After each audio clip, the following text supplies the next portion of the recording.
Síndrome de Sheehan. Endocrinología, Grupo 501. Integrantes: Abarca Guerrero Valery, De la Rosa Morga Dorisela, Cortés Mendoza Stephanie, Torres Mojarras Rogelio José. Impartida por el Dr. Félix Edmundo Ponce Fajardo. En el síndrome de Sheehan, se presenta en el posparto, cuando hay un sangrado intenso. Esto quiere decir que es un parto traumático, por lo tanto la mujer se choca, ya que la hipófisis en el embarazo está muy vascularizada, por lo tanto crece de tamaño. Y si hay un estado hipovolémico que lleva al choque, esa hipófisis se infarta y muere. En la actualidad, su incidencia es muy inferior por los avances en la asistencia obstétrica, aunque se siguen registrando con notable frecuencia en los países en desarrollo.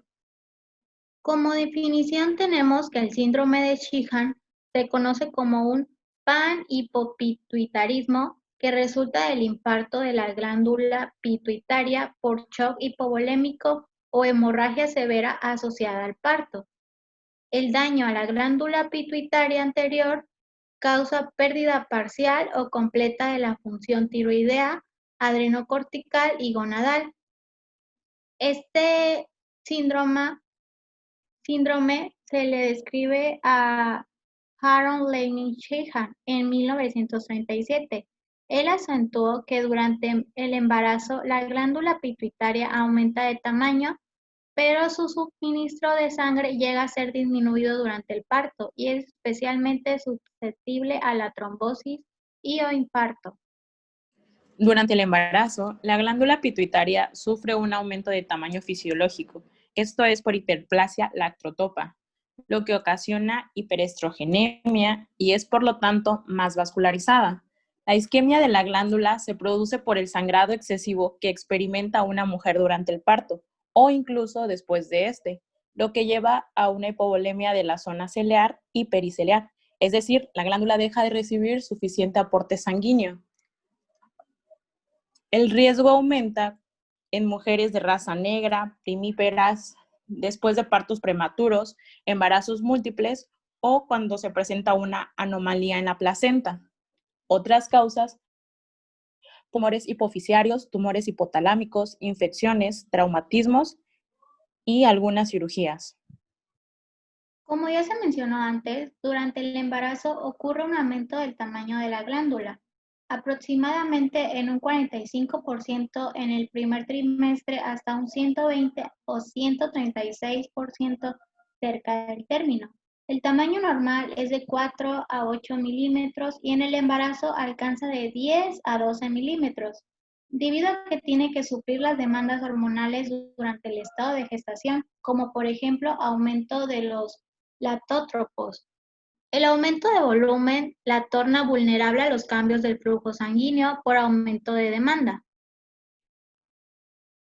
En su fisiopatología, podemos observar que, secundario al sangrado excesivo y a la baja tensional, el paso inicial es la necrosis del lóbulo anterior por infarto o arresto de flujo sanguíneo, siendo muy raro el daño en el lóbulo posterior. Debido al choque hipovolémico se produce un vasoespasmo y trombosis con agregación plaquetaria que genera un daño en las células endoteliales. Si ocurre un daño mayor del 70%, se puede presentar incluso panhipopituitarismo. Posterior a esto ocurre una disfunción progresiva de la glándula, lo cual hace pensar que pueden existir factores contribuyentes tales como un proceso autoinmune concomitante. La glándula pituitaria sufre una isquemia que produce necrosis. Entonces se encuentra sangre coagulada y células inflamatorias, y en las zonas necróticas hay una ausencia total de hormonas. En la fase crónica se forma fibrosis, tornándose la glándula hipotrófica. El 90% ocurrirá en el lóbulo anterior. Las hormonas afectadas más frecuentemente y casi en orden cronológico son la prolactina, del 90 al 100%, y la somatotrofina, mientras otras hormonas como la hormona adrenocorticotrópica y por consiguiente cortisol, las gonadotropinas y la hormona tirotrópica se ven afectadas en menos pacientes y la deficiencia aparece tardíamente, a veces más de 5 años después del evento hemorrágico. En el cuadro clínico, el paciente presenta agalactia, que es la falta de leche en las mamas en el periodo de lactancia, amenorrea posparto, no tiene menstruaciones, astenia, el paciente cuenta con fatiga o debilidad, pérdida de peso, hipotensión ortostática, que también es llamada postural, donde la presión es baja cuando se pone de pie tras estar sentado o acostado, sufre de mareos o desmayos por minutos, disminución del líbido, deterioros de las funciones cognitivas como memoria, entre otras. También pueden existir formas más severas como crisis adrenal, que es el déficit agudo en la capacidad de las glándulas suprarrenales para fabricar las hormonas glucocorticoides y mineralcorticoides. Colapso circulatorio, que es la incapacidad del sistema circulatorio de aportar sangre oxigenada a los tejidos del cuerpo. Mixedema e hiponatremia, que es edemas en la piel o órganos internos. Alteraciones hematológicas, encontrándose anemia normocítica, que es la deficiencia de ácido fólico o B12, pancitopenia, que es la disminución de los 3 tipos de células sanguíneas, y deficiencia del factor 8, que es la hemofilia A, donde la sangre no coagula normalmente. La deficiencia de hormonas específicas de la adenohipófisis causa una gran variedad de síntomas. Un ejemplo de ello es cuando hay deficiencia de corticotropina, se presenta debilidad, fatiga, hipoglicemia o letargo. En el caso de la deficiencia de gonadotropina, hay aparición de amenorrea, oligomenorrea y disminución de líbido, mientras que cuando hay deficiencia de la hormona de crecimiento, hay una disminución de la masa muscular. Los signos característicos del síndrome de Sheehan son la atrofia de mama, la alopecia, que esta es en zonas muy específicas como en las cejas, las axilas y el pubis, la sequedad de la piel, que también se vuelve fría al tacto y con un tono de palidez. De igual forma se presenta la amenorrea, hemorragia posparto e hipogalactea. Para el diagnóstico se requiere de la síntesis de datos subjetivos y objetivos, debido a que este síndrome suele confundirse con depresión posparto, trastorno depresivo mayor, hipotiroidismo o tumores en la glándula pituitaria. El tumor puede descartarse a través de imágenes de diagnóstico como la resonancia magnética o tomografía axial computarizada, que en el 70% de los pacientes que presentan el síndrome de Sheehan aparece un signo característico que es el signo de la silla turca. La depresión puede descartarse como un diagnóstico primario basada en la historia del paciente y en los síntomas de progresión. Para esto vamos a utilizar la historia clínica para observar los antecedentes ginecobstétricos y vamos a solicitar un perfil hormonal para localizar las hormonas que están en disminución o en aumento del parámetro normal. Tratamiento. Se debe de monitorizar estrechamente los signos vitales en una unidad de cuidados intensivos y reponer las pérdidas hemodinámicas con soluciones coloides o componentes sanguíneos. Los síntomas de hipopituitarismo se tratan de por vida con las hormonas que están bajas en el torrente sanguíneo, como la tiroxina, calcitonina, hormonas sexuales y glucocorticoides. Para el tratamiento de la adrenocorticotropa se recomienda prednisona 2.5 a 5 miligramos, hidrocortisona 10 a 20 miligramos.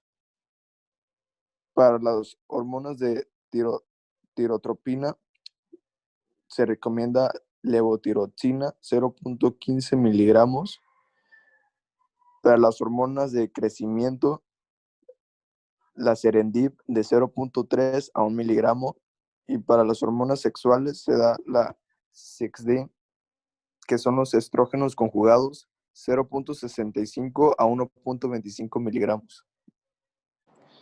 Si el síndrome no es diagnosticado y tratado a tiempo, puede presentar complicaciones como una crisis suprarrenal, una afección grave en la cual las glándulas suprarrenales producen muy poco de la hormona cortisol, presión arterial baja, pérdida de peso e irregularidades menstruales.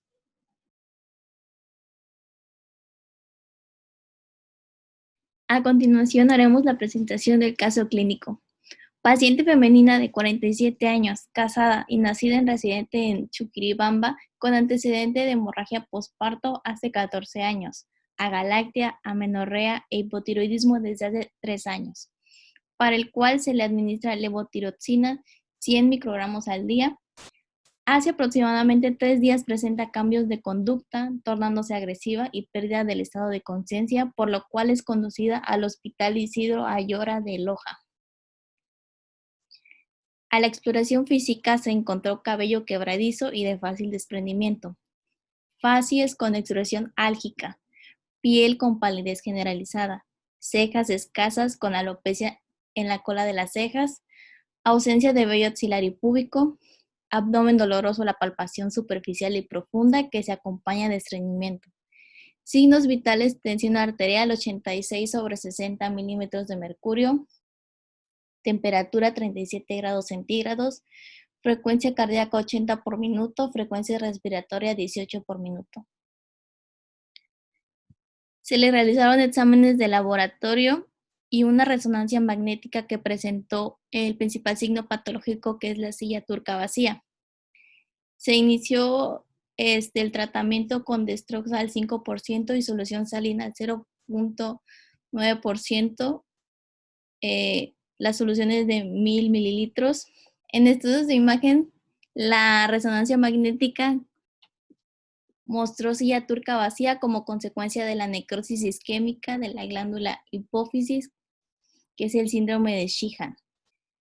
La tomografía simple de cabeza mostró fosa posterior y ventrículos normales, supratentorialmente parénquima tentoral homogéneo, parénquima homogéneo sin lesiones ni contusiones visibles, buena diferenciación, sustancia gris blanca, elementos de la línea media conservados, calcificaciones fisiológicas normales de plexos coroideos y glándula pineal. Discusión. En referencia a la patogénesis de este síndrome, no hay duda de que el proceso básico es el infarto secundario a la ausencia de flujo sanguíneo en el lóbulo anterior de la glándula pituitaria, ya que se ha descrito que el 25 a 32% de los pacientes con sangrado severo asociado con el parto presentará algún grado de panhipopituitarismo.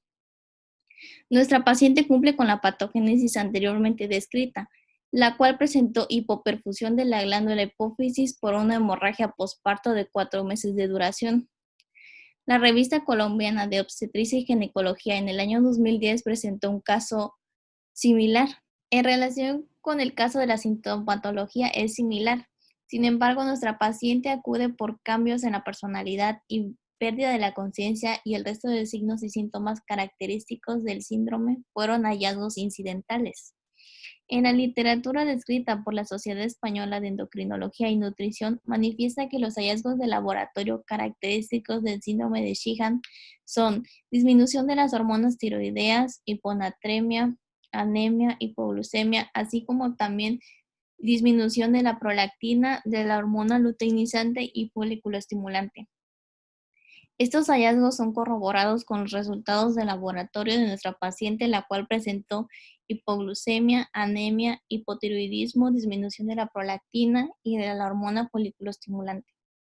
La resonancia magnética realizada a nuestra paciente permitió valorar la presencia de líquido cefalorraquídeo a nivel de la silla turca, signo que se traduce como silla turca vacía.